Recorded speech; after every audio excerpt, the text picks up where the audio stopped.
কুশিয়ারা কিছুটা পাঠ করতে জানে।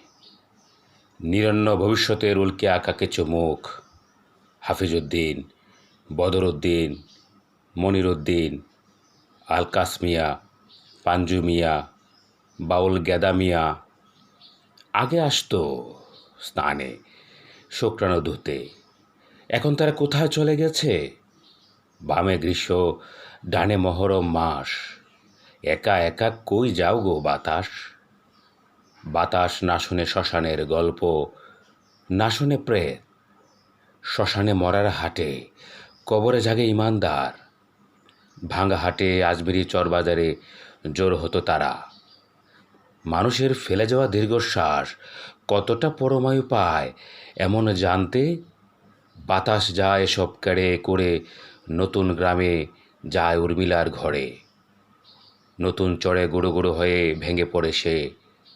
ওগুলো বালি, ওগুলো আবার বাতাসও হয় শ্রাবণ যখন হয়। এই তো কুশিয়ারার আবহাওয়া।